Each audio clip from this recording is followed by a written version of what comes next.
Luciano Emílio. Pastor Luciano, Deus abençoe o senhor e a palavra já está com o Senhor em nome de Jesus. Amém, glória a Deus.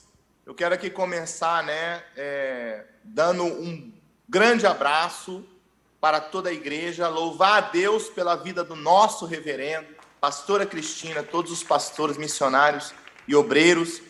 Lembrando que onde nós estamos, o Espírito Santo está, onde o Espírito Santo está, Jesus está, onde Jesus está, o Deus Pai está. Muitos confiam em cavalos e carros, mas nós fazemos menção no nome do Senhor, porque em Deus faremos proezas. Glória, glória, aleluia. Eu quero assim louvar muito a Deus pela vida do reverendo, que foi iluminado pelo Senhor a partir da primeira escola bíblica que nós fizemos, de Atos dos Apóstolos. Tem sido uma bênção para nossas vidas espirituais. Quero louvar a Deus a todos aqueles que têm participado, os colaboradores do nosso reverendo. Quero dizer também que eu fiquei muito feliz no sábado passado, quando a gente viu o pastor Denis, desde a Holanda, trazendo aquele estudo, e a gente, eu aqui lembrando, do nosso início lá na Holanda, quando todos nós éramos novos convertidos, inclusive hoje, então, o pastor Denis, e eu pude notar na vida dele uma transformação, e eu fiquei muito feliz. Podeis assentar em nome de Jesus, irmão. Eu fiquei muito feliz, de ver a transformação que Deus fez na vida dele. Cheguei até a fazer o pastor Enoque fez um contato comigo, eu também estava muito feliz. Eu falei, pastor, essa é a obra que Deus faz na vida daquele que aceita, na vida daquele, que se entrega. Então, eu louvo a Deus pela vida do reverendo, do nosso reverendo, pela vida do nosso ministério. E depois de fazer essa análise do pastor Denis, eu olhei para mim, eu falei, nossa, o quanto eu fui moldado, o quanto eu fui transformado a partir do Gramacho. Então, quero louvar a Deus pela vida dos nossos irmãos em Gramacho, que sempre tem essa hospitalidade, esse amor para conosco. Então, meus irmãos, querendo aqui entrar de uma maneira objetiva, foi nos dado a missão, no dia de hoje, de poder navegar aqui no livro de Atos dos Apóstolos, aqui pelo capítulo 9, nós vamos fazer essa leitura. Estamos basicamente nessa linha, de poder conhecer mais da igreja primitiva, e dentro dessa linha a gente vai hoje falar sobre a conversão de Saulo, que se tornou o grande apóstolo Paulo, e nós vamos tomar algumas lições, concernente a este homem que foi usado grandemente por Deus e que é um exemplo para todos nós, exemplo de conversão, exemplo de servo, exemplo, de obediência. Então, nós vamos aqui começar e vamos aqui a partir do livro de Atos, capítulo 9, e o versículo 1 em diante. Nós vamos aqui ler para começar, a fazer algumas aplicações referente a essa grande conversão, a este grande início, do nosso querido apóstolo Paulo. Então, se os nossos irmãos aí já estão preparados, com suas Bíblias abertas no capítulo 9 de Atos, versículo 1, eu vou aqui começar a fazer essa leitura e a partir de aí nós vamos começar a aprender, a entender um pouco mais a respeito desse movimento que houve na vida do nosso apóstolo Paulo. Então, o capítulo 9 de Atos e versículo 1, a gente vai começar lendo. Então eu vou começar aqui, que fala: enquanto isso, Saulo ainda respirava ameaças de morte contra os discípulos do Senhor. Dirigindo-se ao sumo sacerdote, pediu-lhe carta para as sinagogas de Damasco, de maneira que, caso encontrasse ali homens ou mulheres que pertencessem ao caminho, pudesse levá-los presos para Jerusalém. Em sua viagem, quando se aproximava de Damasco, de repente brilhou ao seu redor uma luz vindo do céu. Ele caiu por terra e ouviu uma voz que lhe dizia: Saulo, Saulo, por que você me persegue? Versículo 5. Saulo perguntou: quem és tu, Senhor? Ele respondeu: eu sou Jesus, a quem você persegue. Levanta-te, entra na cidade, alguém dirá o que você deve fazer. Versículo 7. Os homens que viajavam com Saulo pararam emudecidos, ouviram a voz, mas não viram ninguém. Saulo, levantando-se do chão e abrindo os olhos, não conseguia ver nada.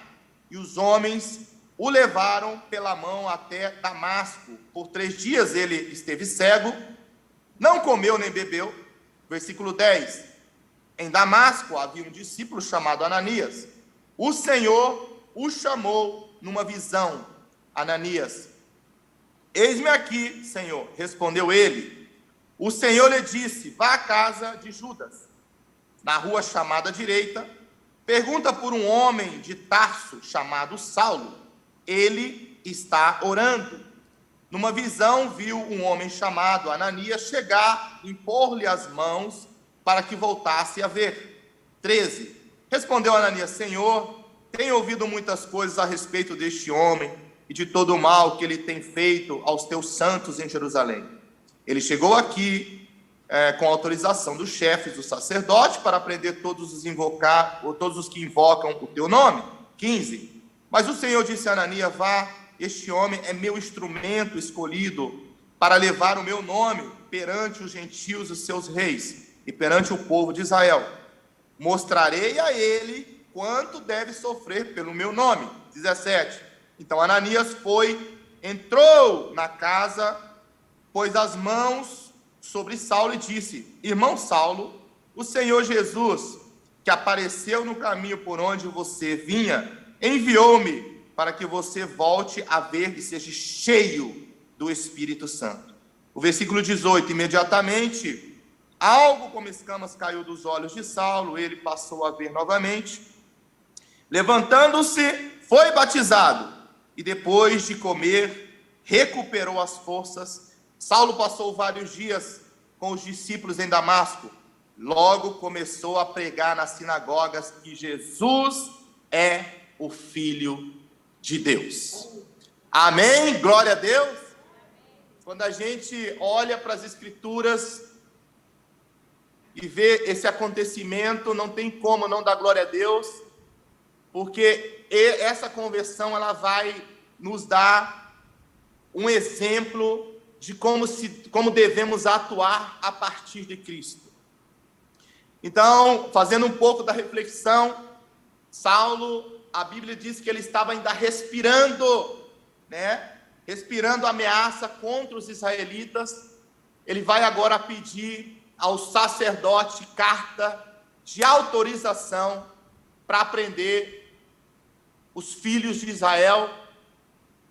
E é tão interessante, que o Senhor, dentro da sua grandeza, eu imagino que o Senhor, olhando desde os céus, vendo todo esse movimento de Paulo, pegar autorização para perseguir os cristãos.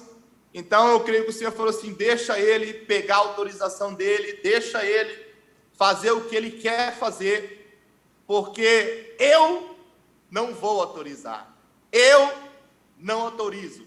E apesar de que Saulo consegue essa autorização e parte para Damasco, também algo que Saulo não sabia é que o Senhor o encontraria no caminho. E o Senhor pararia este Saulo, que estaria perguntando ou perseguindo os cristãos.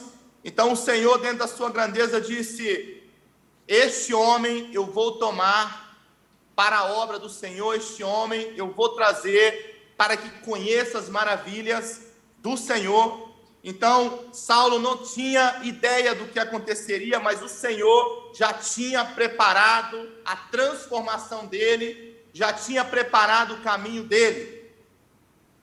Então, o Senhor, ele realmente, ele certamente esperaria Saulo neste caminho, e a partir de aí haveria uma grande mudança na vida deste homem, de repente mudança que houve na nossa vida, mudança que houve na vida de muitos, que a partir do Senhor, ele vai receber agora uma nova vida. O Senhor, ele vai agora, inclusive, buscar a melhor maneira. Ele já tinha preparado a melhor maneira para Saulo, e é até mesmo um paradoxo, né? O Senhor amou tanto Paulo, que ele ficou cego naquele momento da caída do cavalo. Então, ele amou Saulo, porque agora Saulo, quando persegue os cristãos, ele vai ficar cego, porque Deus havia preparado para ele, quando ele se convertesse, ele veria as maravilhas do Senhor. Então, ele mostra para Paulo, ele mostra para Saulo, antes de ser o apóstolo Paulo, que se você me persegue, você vai ficar assim, cego, mas se você se rende ao meu mandato, você verá as maravilhas que eu tenho preparado para ti.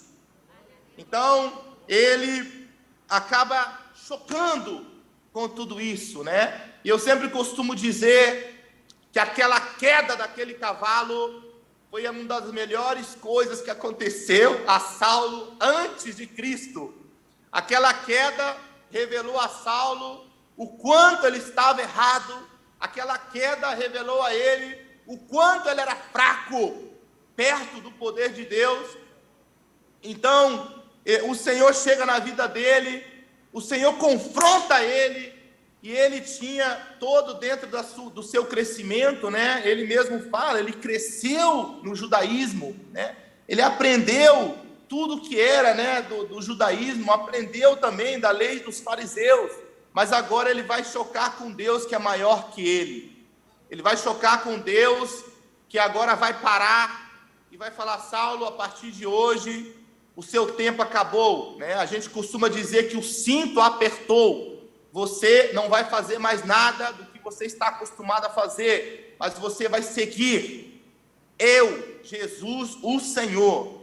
E uma das coisas que revela muito dessa significante transformação no apóstolo, em Paulo, né? Que a partir desse momento o Senhor vai dizer para ele que ele vai agora para a casa de Judas, e lá ele vai entrar na cidade e vai seguir as instruções, né? Então ele, obviamente, ele ouve, tem esse diálogo com o Senhor se apresenta como Senhor, e ele vai começar a sua vida de obediência, ele vai fazer aquilo que o Senhor está mandando, ele vai para o lugar, ele vai para a casa de Judas, e ele vai esperar a instrução que Deus tem para ele. E eu tive fazendo uma análise, né? Quantos de nós, a partir de aceitar Cristo como Salvador, nós imediatamente, muitas pessoas, elas começam imediatamente a seguir as instruções, ela começa a partir de Cristo a seguir as instruções através da palavra, através do seu próprio pastor, e a Bíblia aqui nos revela que ele vai para a casa de Judas, e ele vai começar a orar, ele vai começar a querer o diálogo com Deus. E seguramente essa escola bíblica, possivelmente temos novos convertidos, que muitas das vezes quando se converte, ele chega para o pastor, e seguramente muitos dos pastores ouviram uma ovelha nova convertida falar: pastor, eu me converti, aceitei Jesus de verdade, mas na hora de orar eu não sei como orar, eu não tenho palavras. E seguramente nossos pastores, né, instruídos pelo nosso reverendo, sempre orienta: falar com o Senhor, orar a Deus é ter uma conversa com o Senhor, é falar com o Senhor. E muitas desses novos convertidos, essas pessoas vão e tentam esse relacionamento, tentam conversar, mas a diferença para outros é que não tentam, né? Então, o apóstolo Paulo, ele dá aqui um grande exemplo que ele, uma vez que reconhece o Senhor Jesus Cristo, ele vai orar, ele vai falar com Deus, ele vai tentar conhecer melhor esse Deus pelo qual ele partiu, ele começou a servir, né? Então, faz uma pergunta para a pessoa que está do seu lado aí, fala assim: irmão, como foi, né, ou à distância, né, como foi a tua conversão, né? Você, quando se converteu, você imediatamente foi tentar um diálogo com o Senhor, ou você ficou frio, né? Demorou tempo para poder tomar este passo, essa iniciativa, para poder conversar, para poder se relacionar com o Senhor? Como foi a tua experiência? Foi igual a de Paulo? Ou você pensou que, em qualquer momento, num futuro, eu posso falar com ele? Não necessariamente precisa agora, porque eu não sei como falar com ele. Como foi a tua experiência? Fala aí. 10 segundos.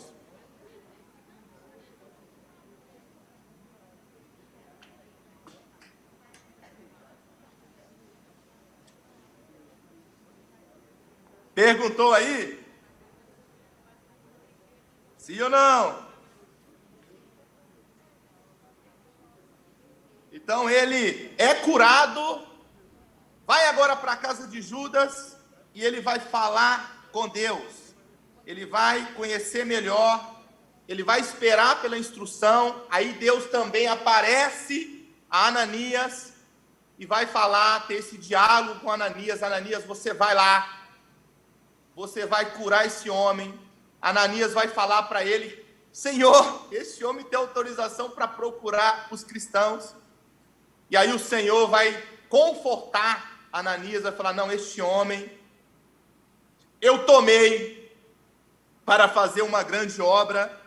E Ananias, né, chega para poder falar com esse homem, para poder curar este homem. E este homem, a partir dessa cura, vai começar agora a experimentar as maravilhas do Senhor. Então, queremos lembrar que neste momento, os pecados de Paulo foram apagados, como o meu e o seu foram apagados. Paulo, agora, ele vai viver para a glória do Senhor. Ele não vai agora pensar em fazer somente aquilo que estava no coração dele. Ele não vai colocar somente em prática aquilo que ele aprendeu no farisaísmo, naquilo que ele aprendeu na lei dos judeus, mas agora ele vai querer colocar em prática tudo aquilo que o Senhor vai apresentar para ele. E o Senhor tem ele, e nós temos ele como exemplo de nossa fé, como alguém que nós podemos olhar e falar: este é digno de ser imitado. Então, o Senhor vai começar essa transformação em nós, né? Quando olhamos para Paulo, olhamos para um modelo. Quando olhamos para Paulo, olhamos para um modelo de vida cristã. Quando olhamos para a igreja primitiva, olhamos para um modelo da igreja de Cristo. E graças a Deus, nossa igreja é um modelo da igreja primitiva. Por isso que estamos estudando Atos agora, porque queremos ser igual a essa igreja, queremos ter convertidos como o apóstolo Paulo e outros convertidos. Muitas das vezes as pessoas chegam no nosso ministério e de repente vêm de outro lugar, onde levavam uma vida cristã relaxada, uma vida cristã morna, e lhes digo que muitas vezes eles não ficam neste ministério. Porque esse ministério, ele segue as Escrituras, ele segue a igreja primitiva como modelo para todos nós, e isso exige um compromisso, isso exige uma entrega, isso exige amar a palavra de todo o coração. Existe também um sacrifício. Muitas pessoas querem ser abençoadas, mas na hora de se entregar, culto todo dia, né? Então, meus irmãos, você chegou, novo convertido, os mais antigos já sabem, chegou no modelo, numa igreja que segue um modelo de Atos dos Apóstolos. Por isso essa igreja é intensa, porque ela segue o Espírito Santo através do nosso reverendo. Essa igreja, vou repetir, parece que vocês não entenderam, essa igreja é intensa.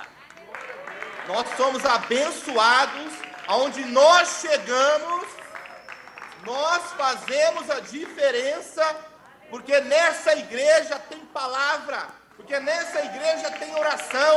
Essa igreja não é uma igreja relaxada. Então nós temos que nos levantar e anunciar esse evangelho, assim como nós temos anunciado, e seguir o nosso reverendo. Amém, amém? Então eu não tenho dúvida que este ministério, ele foi realmente, através do nosso reverendo, copiado da igreja de Atos dos Apóstolos, né? E muitas das vezes, né, muitas pessoas podem falar muitas coisas de outras igrejas, muitas pessoas podem falar muitas coisas de si mesmos. Eu quero só fazer uma aplicação dentro disso, para que todos venham valorizar o que nós recebemos deste ministério. Não é pouca coisa. Há certo dia eu estava aqui na região de Washington, D.C. Eu cheguei num restaurante, e era um restaurante que nós acostumávamos e acostumamos a evangelizar. Inclusive a nossa irmã Elvira, ela foi alcançada de tanto evangelismo ali, e nós vamos comer e nós falamos de Cristo, né, neste restaurante. E um dia eu cheguei aí e tinha um homem que trabalhava aí, que era um homem muito duro, né? Ele já tinha sido convidado, ele já tinha sido atraído, mas ele nunca nos visitou, e ele tem uma cara assim de bravo, sabe? Aqueles cara meio invocado. E eu coloquei um propósito de evangelizar todos ali, inclusive o dono do restaurante, que é da nossa igreja, né? Foi alcançado não pelo restaurante, mas alcançado pelo evangelismo através da escola de futebol, né? E a família desse dono do restaurante também é da nossa igreja. Então eu falei, glória a Deus. Então eu falei, ok, então já que a gente, né, nós evangelizamos as pessoas as meseiras, as pessoas que servem, né, que vêm fazer o pedido na mesa, vamos evangelizar outros funcionários. Eu falei de Jesus, comecei a falar de Jesus para essa pessoa que era um funcionário, e ele falou, olha, eu sou teólogo. Né? A primeira coisa que ele falou para mim, que ele era um teólogo. E eu, né, pensei comigo, bom, eu não sou um teólogo, mas eu sou um discípulo da nossa igreja Viva 24 Horas de Gramática. E eu me lembro perfeitamente que o nosso reverendo sempre frisa, e é uma verdade que tem que estar na nossa memória. Quando eu me converti na Holanda, eu fui para o Brasil, fui para o Gramacho. Eu lembro que o meu desejo era ficar na igreja, né? Ficar em algum quarto, no colchão, no chão mesmo, mas eu queria ficar ali aprendendo do reverendo e dos nossos pastores. Então, tudo isso naquele momento veio na minha mente, né? Eu falei, ok, ele é um teólogo, então vamos falar da Bíblia. E não porque era eu, né? Qualquer membro da nossa igreja, fiel e obediente, poderia dar uma resposta para este homem. Então, ele falou, eu sou teólogo, gosto muito das histórias das pessoas que têm uma vida antes de Jesus, como drogado, assassino, mas quando eles se convertem, eles, né, têm as suas vidas transformadas. Eu amo esse tipo de história, mas se há uma coisa que eu não concordo, é com igreja.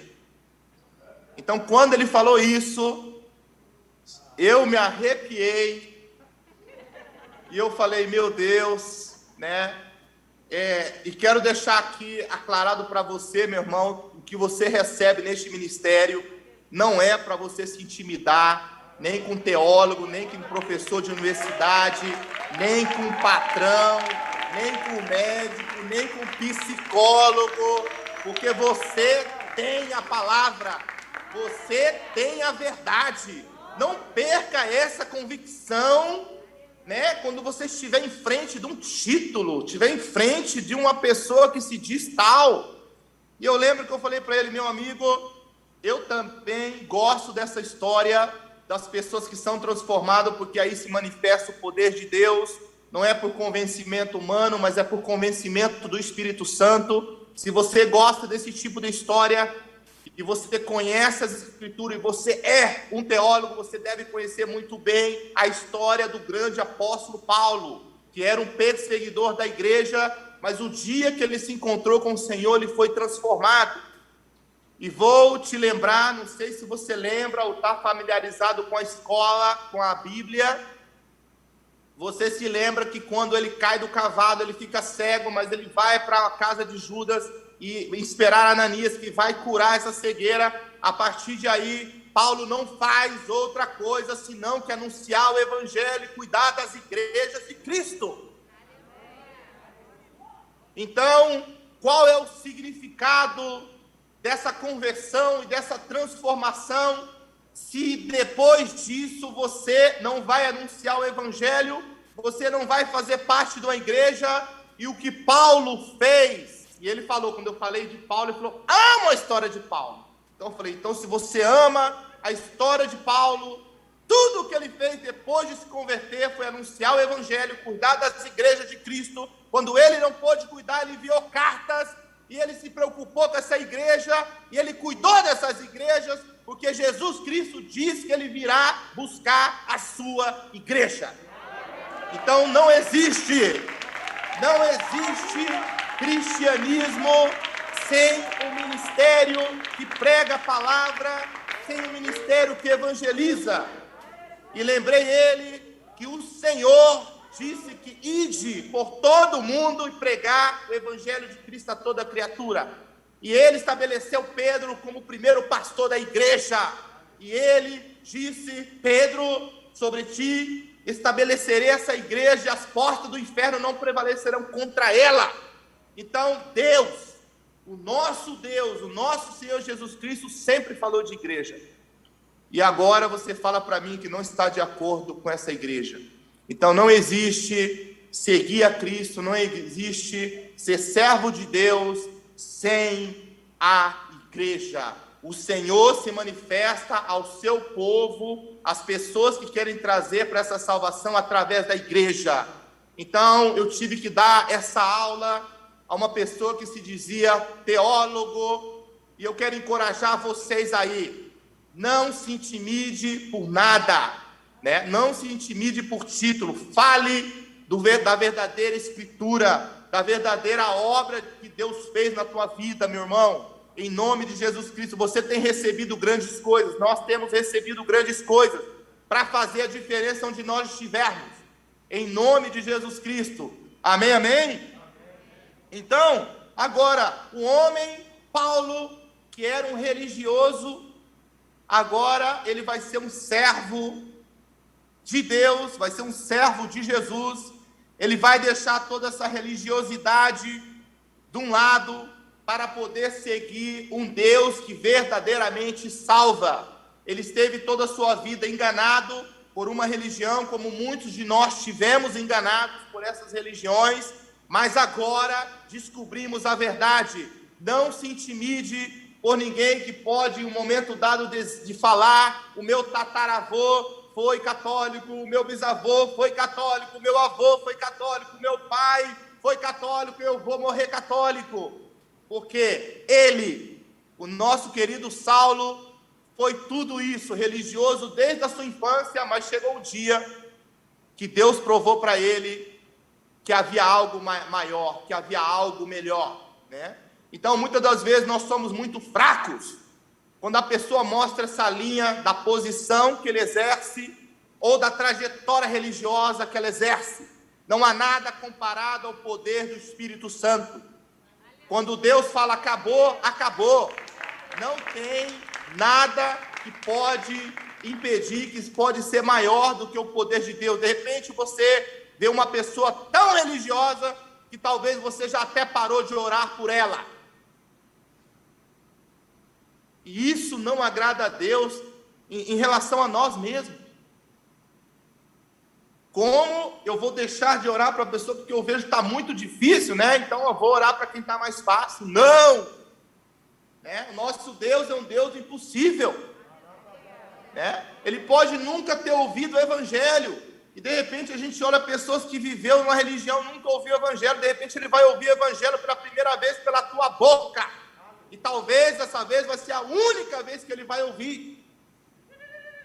Amém, amém? Então Paulo, religioso, agora serve a um Deus que o salvou, a um Deus que mostrou para ele que ele não era tão poderoso, aquele homem forte que só fazia o que queria. Agora ele vai começar a andar na trilha de Deus, ele vai começar a obedecer o Senhor, né? As suas cartas de introdução às igrejas sempre mencionava, né? Ele falando, né, que a paz do nosso Senhor, né? Ele sempre se colocando como servo, ele sempre se colocando ali, enviando aquela paz, mas se colocando como servo do nosso Senhor Jesus Cristo, né? E justamente, né, ele vai agora falar, essas igrejas, ele vai tratar Deus como servo, e aquele mesmo Deus que antes ele perseguia, né? Então agora eu sou servo daquele Deus, daquele povo que eu andava perseguindo. Então isso aí mostra para a gente uma grande transformação, né? Eu até me lembro, né, da minha afinada mãe, que já desde janeiro de 2020 partiu para a eternidade. Como eu cresci? Eu cresci ela indo em centros de macumba, né, de feitiçaria toda a sua vida, né? E eu me lembro quando eu era pequenininho, ela me levava, né? E eu via todo mundo vestido de branco, né? E eu era muito fã de Karate Kid, né? Era muito fã ligado a essas coisas de karatê. E quando eu via todo mundo vestido de branco, eu falei, nossa, que legal, eles vão lutar, parece que eles vão lutar karatê. Eu gostava, né? Eu esperava, eu contava com isso, vai ter alguma luta marcial, porque vestido de branco, né? Mas aí, depois eu vi ela vendo, né, na rua, passar pessoas que eram cristãs, de repente cristão, assim, cristão tradicional, cruzando a rua, e eu escutava ela falando, nossa, essa pessoa virou crente, essa pessoa é crente. E quando as pessoas perguntavam para ela, a senhora não quer se converter a Jesus? Ela falava assim, eu não, eu estou fora, né? Então a gente via aquele problema, né, com o cristianismo, né? Mas o dia que ela encontrou Jesus, e foi através do nosso ministério, nós fomos lá para a minha cidade, eu fui com o pastor Enoque, eu sabia de toda essa história dela, e nós pregamos o evangelho, e o poder de Deus se manifestou, e ela se manifestou demônios, ela foi liberta, e depois, né, ela vai agora pregar o evangelho para as minhas irmãs, né, como eu preguei, mas como ela vivia lá, ela vai começar a falar para as minhas irmãs, que tinha, no caso, depressão, né, especialmente agora no Covid, né, mas antes já havia problemas de bebidas, de depressão. Então agora eu vou ver a minha mãe falando, vocês precisam de Jesus para libertar da bebida, para se libertar dessa depressão. Então, a gente vê uma pessoa antes, né, com essa religião, e depois vê pregando o evangelho, e outra, desesperada, para que suas filhas, os seus filhos que ainda não aceitou Jesus, que aceitem Jesus, antes da morte.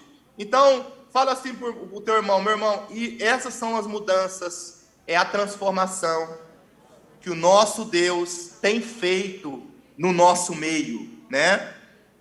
Aquele que antes ordenava, agora ele vai obedecer, e ele vai, também ali no capítulo 22, ele vai fazer uma grande pergunta, talvez a maior pergunta de todos os tempos, né? Ele vai agora fazer uma pergunta que digo que não é a pergunta do verdadeiro novo nascimento, mas não é a pergunta do novo nascimento, mas é uma pergunta de um verdadeiro nascimento.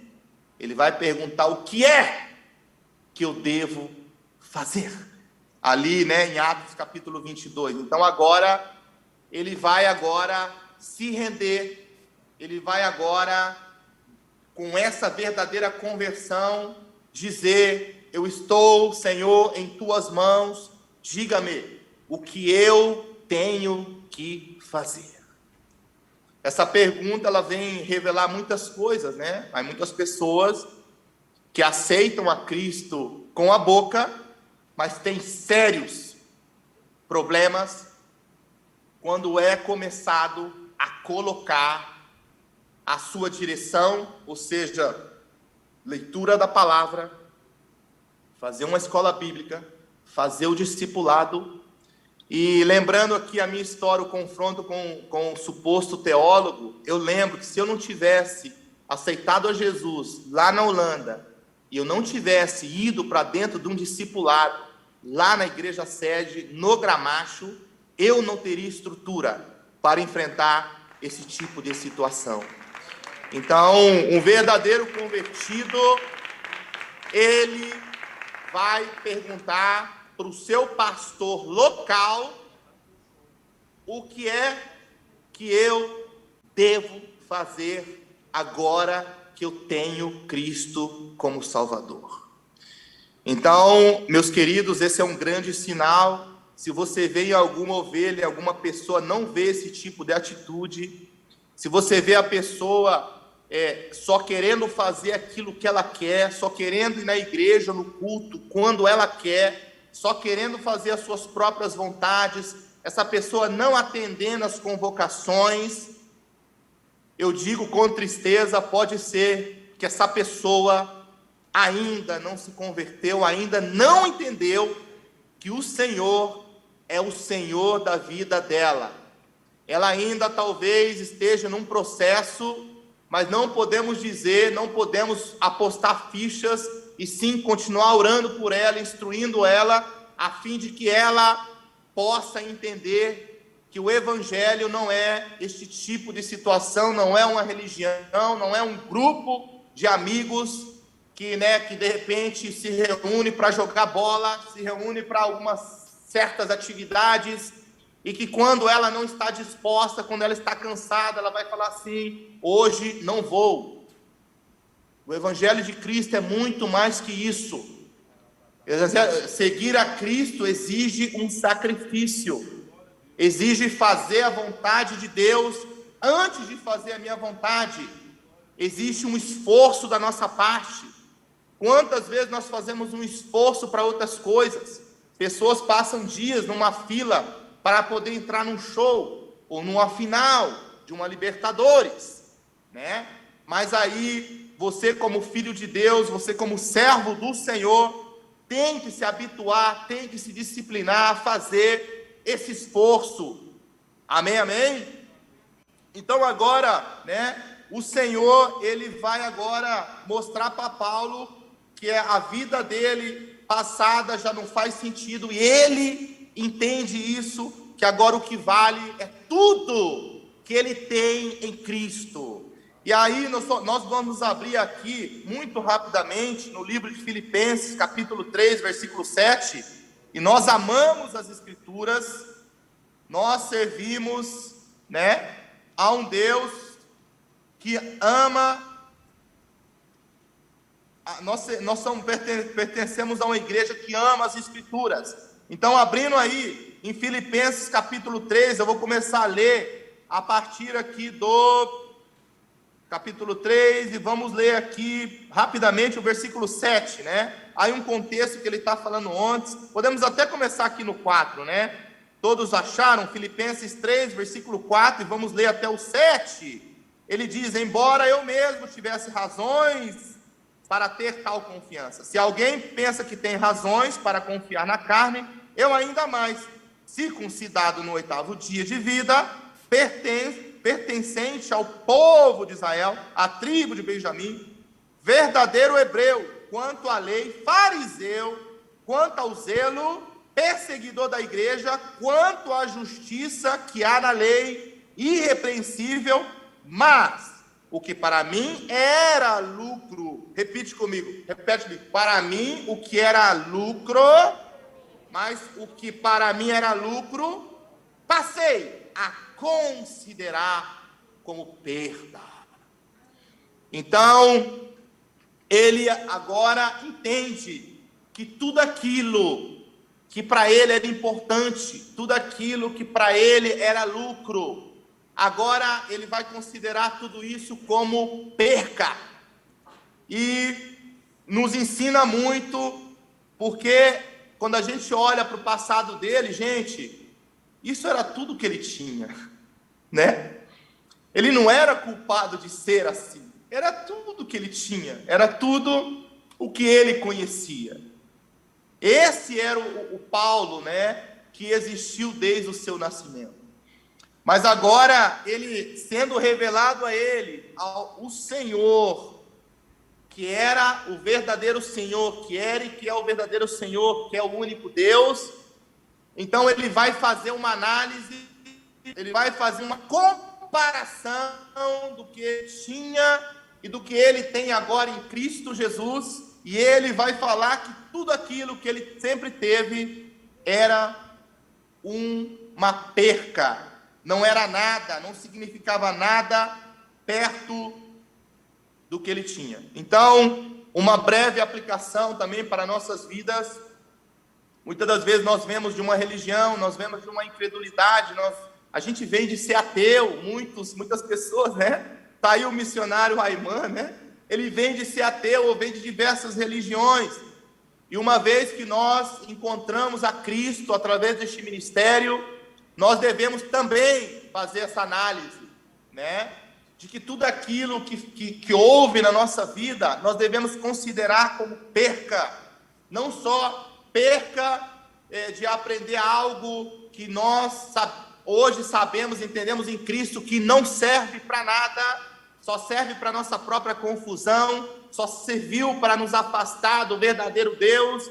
Então, nós descobrimos que essa vida antiga, que as religiões, que os antigos pensamentos, que os antigos desejos do coração, tudo isso não só foi uma perca, né, de tempo, mas também foi um tempo em que nós estávamos caminhando para um desastre. A nossa vida estava a ponto de ser perdida completamente, né? Então nós descobrimos em Cristo que tudo que nós vivemos antes de Cristo foi uma perca de tempo.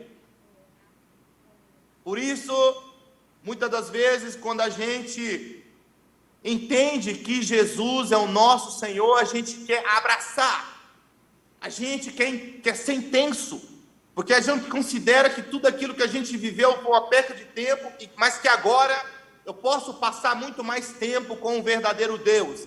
Então isso é que o apóstolo Paulo queria mostrar. Então tudo foi perca, aquilo que para mim era lucro foi tudo perdido, mas agora eu tenho o verdadeiro Deus, eu posso ver as maravilhas de Deus, eu quero viver para este Deus, e isso é sinal de uma verdadeira conversão, de uma verdadeira transformação. Ele entendeu isso, e você também, nós entendemos quando nós passamos por esse processo. Então, nós estamos aqui na América orando muito para Deus entregar novas almas, né? Eu creio que muitas pessoas ainda não entenderam que estão vivendo um processo novo a partir de Cristo, e que o tempo que viveu fora de Cristo foi um tempo perdido, mas que agora nós temos um tempo maravilhoso, apesar das tribulações, apesar das lutas, nós temos a oportunidade de poder viver muito intensamente para esse Jesus. Amém, amém? Um dos pontos também importantes que marca essa trajetória de apóstolo Paulo é que ele se converte, passa a ser uma testemunha de Jesus. E ali no capítulo 22 e 26, ainda de Atos, nós vemos situações onde ele vai ser testemunha em circunstâncias adversas, meus irmãos. Ele vai estar sendo julgado, mas ele vai testemunhar, ele vai lembrar como foi a conversão dele, né? Aí diante, né, do Sinédrio, diante desse julgamento, ele vai falar como se deu essa conversão, ele vai falar como ele foi transformado, ele vai falar no julgamento, como ele era, e como ele passa a ser a partir daquele encontro ao meio-dia no caminho a Damasco. E ele vai revelar que ele foi transformado, e ele vai testemunhar. Quantos de nós não podemos testemunhar de Cristo para o nosso patrão? Quantas vezes não podemos, né? Algumas pessoas não podem testemunhar de Cristo para o professor da universidade. Quantas das vezes não se pode testemunhar de Jesus para um sócio? Então reflita sobre isso, reflita o quanto Jesus, o quanto o sacrifício de Jesus foi importante ou valoroso para você. Há pessoas que têm títulos, não é professor, é sócio, é patrão. Ele pode ter um título, mas ele não tem Jesus. E não tem Jesus é não ter a salvação. Não ter Jesus é não ter a eternidade com paz que está prometida nas Escrituras. Então, em nome de Jesus Cristo, todo aquele que entendeu que Jesus salvou a sua alma, deve ser um testemunho de Jesus vivo. Nós passamos por uma pandemia aonde nós fomos grandemente abençoados. E nós escutávamos, a pastora Elaine, o pastor Miranda, manda o seu testemunho, manda o teu vídeo, conta a sua bênção, até fazendo de certa maneira apelo, quando cada um deveria por si mesmo fazer esse vídeo, contar esse testemunho, porque estou falando de alguém que transformou a minha vida, estou falando de alguém que me tirou da lama, e me limpou, e me lavou, e me purificou, me tirou de uma condenação que era o inferno, mas me trouxe para a luz, e me deu a promessa da salvação em Cristo. Amém, amém? Então nós temos motivos de sobra para poder, em nome de Jesus, testemunhar a respeito desse Senhor que mudou a nossa vida. Paulo, depois de convertido, ele passa a ser um grande testemunhador das maravilhas do Senhor, e isso serve para nós até hoje, porque hoje uma das grandes fraquezas da igreja é testemunhar, é evangelizar. Então fala com o vizinho que está do seu lado, não seja assim, não fique colhendo as bênçãos de Deus em silêncio. Abra sua boca e fala o que Deus fez na tua vida, independentemente das circunstâncias. Paulo, ele temeu mais o Senhor do que a própria prisão. Estou sendo julgado, pode ser que eu vá ser condenado, mas eu vou testemunhar do que Jesus fez na minha vida. Porque eu temo mais o Senhor do que propriamente as prisões. Então, igreja do século 21, não se acovarde quando tenha que falar desse Jesus, quando tenha que falar do que Jesus fez na sua vida e o quanto ele é bom, e que ele é o único suficiente Salvador.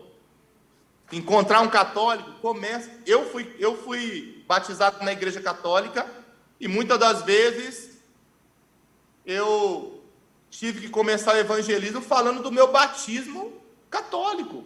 Eu falei, eu não sabia de nada, eu tinha 1 ano e me batizaram. Mas quando eu cresci, eu conheci Jesus, entendi que Jesus é o meu Senhor e passei a obedecer. Entendi que esse batismo não serviu e vou me batizar, o batismo verdadeiro de arrependimento. Então eu começo evangelizando católico até por um batismo católico, porque eu conheço as Escrituras. E também sempre revelar a todos, não só o católico, mas o budista, a pessoa espírita, nós conhecemos a verdade. E outro ponto que reflete muito sobre a vida do cristão, que é o último ponto, é o ponto dos dízimos e das ofertas. Quando eu descobri que a viagem do pastor Enoque foi patrocinada por um povo que dizima, que oferta, uma senhora que deixou de pagar uma dívida para que o pastor Enoque fosse viajar para a Europa, para a Holanda. Esse pastor Enoque também sofreu para poder chegar até mim. Ele passou frio, não só as ofertas, mas ele também passou frio. Mas essa irmã deixou de pagar uma conta para ajudar, patrocinar essa viagem. Isso aí fez uma grande diferença na minha vida. Quando eu fui para a sede e eu escutei essa história, eu fiquei completamente tocado. Eu falei, a partir de hoje eu vou ser o melhor ofertante, vou ser o melhor dizimista, eu vou contribuir com esse reino de Deus. Não podemos ficar parados quando a obra de Deus está movimentando todo o tempo. Este ministério não é um ministério descansado, não é um ministério que para diante dos desafios. Então nós também devemos ser cristãos assim, que não para diante dos desafios, Então nossa relação com as ofertas fala muito a respeito da nossa relação com Deus. Você mostra a sua qualidade de cristão através, sim, da sua qualidade de ofertante, de dizimista. Você não vai deixar o seu pastor sozinho, você não vai parar, porque alguns estão parando, você vai seguir com ele. Eu tenho o maior prazer de poder fazer parte deste ministério. Muitas pessoas, pararam, mas eu não paro, porque o reverendo é homem de Deus. Este ministério é um ministério que trabalha, que faz, que fala, que prega o evangelho e não para de pregar.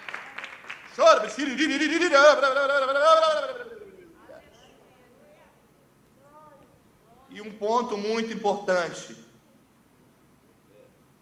e muitas das vezes temos que fazer reflexão. Talvez muitas pessoas tinham um nível de fé, estavam firmes na fé, mas com muita tristeza, eu digo, muitos pararam na reforma do templo. Vou repetir, muitos pararam na reforma do templo. Este templo que muitos de vocês estão sentadinhos, esse templo que tem um ar-condicionado de primeira linha, tem um assento confortável, tem uma pintura excelente, tem câmeras de alta definição. Mas eu louvo a Deus pela vida de todos vocês, que perseveraram, que ofertaram, que rasparam suas contas como eu fiz, como muitos fizeram. E hoje estão aí, não pararam diante do desafio, seguiram em frente. E isso aí vai ser reputado como bênção, vai ser devolvido como bênção na vida de vocês. Então, eu quero aqui deixar esse registro de que possivelmente, meus irmãos, a igreja do século 21 está avançando. Houve muitos desafios e virão outros. E não seja como muitos, que a sua história era muito bonita, ela avançou de uma maneira excelente, mas parou na reforma do templo. O coração se endureceu, muitos, não todos, óbvio, pararam, o coração se endureceu, já não viram a obra de Deus, já não viram essa grandeza que a obra que o Senhor tem feito através do nosso reverendo ministério, e preferiram parar, preferiram interromper sua história aí, quando poderia ter avançado, Então eu faço um apelo para todo ofertante dizimista, os discípulos que são verdadeiros discípulos, porque nem todos são discípulos, agarra essa fé e transforma essa fé em obediência. Seja generoso em sua igreja local. Uma das grandes marcas do verdadeiro cristão, e apóstolo Paulo, ele fala ali em 1 Coríntios capítulo 1, ele fala: sede meus imitadores como eu sou de Cristo, e ele fala isso no sentido da verdade, ser um verdadeiro cristão, ser uma pessoa que perdoa, ser uma pessoa que evangeliza, ser uma pessoa que ora, ser uma pessoa que tem amor, e ser uma pessoa generosa, ser uma pessoa revestida de generosidade, como o nosso reverendo é, e isso vai fazer de você uma grande bênção. Não fique triste com a pregação sobre dízimos e ofertas, se alegra, porque essa é a vontade de Deus. Deus se move na terra através deste ministério, através das igrejas. Não aceite comentários de pessoas que criticam igrejas por causa de dízimos e ofertas, porque foi Deus que mandou, foi a Deus que ensinou. A igreja só repassa para cada pessoa aquilo que vê nas escrituras. A nossa igreja é um exemplo disso. Então, em nome de Jesus Cristo, pega essa escola bíblica, meu irmão, guarda ela no coração, anota ela em 7 cadernos. Se perder um, vai ter o outro. Se perder o outro, vai estar registrado para a sua vida, porque perto está o Senhor. O nosso reverendo tem falado isso constantemente. Eu quero aqui, reverendo, em nome de Jesus Cristo, pastores, fazer aqui uma oração para que toda pessoa que esteve nos ouvindo, participando online, quero louvar a Deus pela vida de vocês, participando online, ou participando pessoalmente, como tenho visto aí, meus irmãos em Cristo, eu quero fazer uma oração do fundo do meu coração, para que cada pessoa que ouviu essas verdades venha interiorizar. Esse evangelho não é brincadeira. Jesus Cristo, ele cedo voltará, e está registrado no céu tudo que você tem pegado nesse ministério. Essas escolas bíblicas, eu estou seguro que está registrado lá no céu. Então vou fazer essa oração e que no nome do Senhor Jesus Cristo você venha tomar com muita seriedade tudo que tem aprendido desde Atos 1. E se chega a Atos 1000, continue sendo fiel, né? Continue seguindo a visão, porque é bênção para todos nós. Amém? Senhor Jesus, Todo-Poderoso, nós sabemos, ó Pai querido, que esses atos que temos feito, ele tem saído do coração de Deus. Assim como o apóstolo Paulo não sabia desse encontro que mudaria a sua vida, nós não sabíamos que estaríamos no Atos 18, quando começamos o Atos 1.